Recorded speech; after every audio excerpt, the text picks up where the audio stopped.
review. In this video, we continue with the Faraday's experiment, and we have seen the experiment, and from those experiments what we observed is now coming under what we call Faraday's laws of electromagnetic induction. Electromagnetic induction, EMI in short. So Faraday's defined two laws based on his experiment. First law, Faraday's first law is defined like this.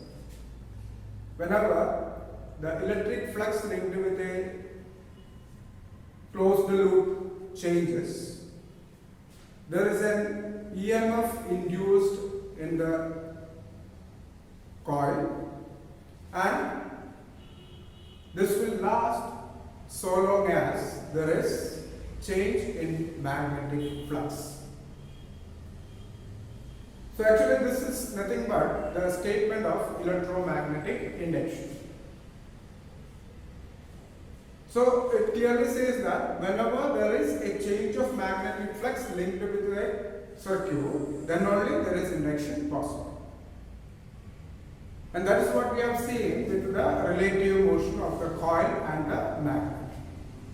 When the relative motion is zero, there is no induction as found. Okay. Now the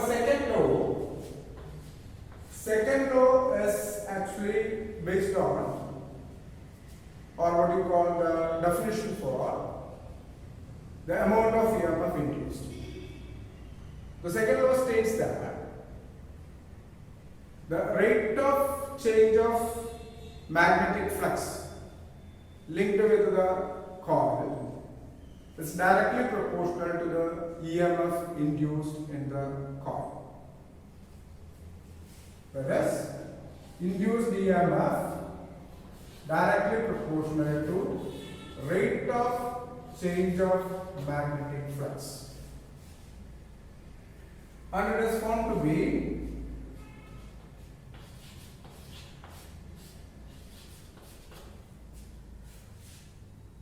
where the proportionality constant is found to be unity, therefore you can take it like this. Now, the negative sign here is based on another law called Lenz's law that we will discuss in the next video. Now, based on this particular equation, you can calculate the magnitude of the EMF induced. Now this change of flux, phi, we understood phi is equal to B into A into cos theta. So the change of flux can be of different types, like induced EMF can be minus of B into d by dt of A into cos theta. That means the area can change. Then induced EMF can be minus B into A into d by dt of cos theta. That means the area orientation may change. So depending upon the change of this orientation of area, you can have the change of flux rate. Or it can be sometimes minus of A cos theta into d by dt of B.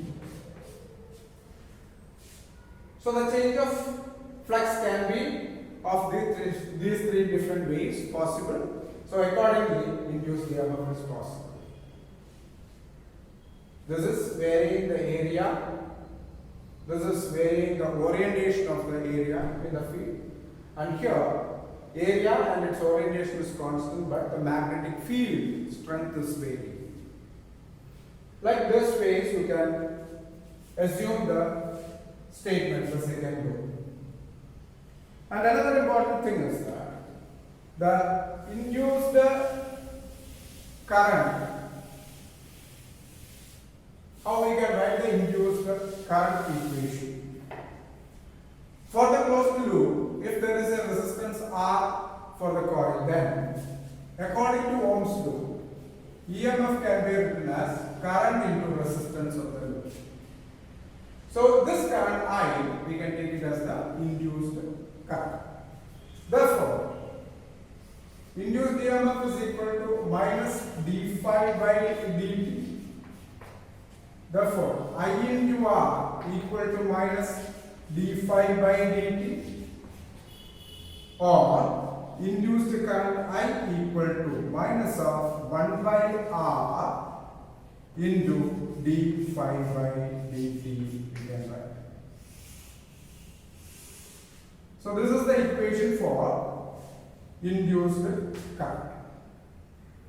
Now, induced current, when it flows, there will be a flow of electric charges there. Those flow of electric charges which is causing the induced current, we call it as induced charge. So if I write the equation for induced current as dq by dt, induced current I am taking it as dq by dt, rate of change of induced charge, rate of flow of induced charge. Then dq by dt will be equal to minus of 1 by R into d phi by dt, and therefore induced charge dq, the small amount of induced charge dq, or q will be equal to, so q will be equal to minus of 1 by R into d phi by, d phi dt, because dt and dt will be equal. Okay. So induced charge q, you can write it as minus of 1 by R into change in magnetic flux, but induced current will be equal to minus of 1 by R into rate of change of magnetic flux. So these are the points we are supposed to consider for or from the Faraday's laws of electromagnetic induction.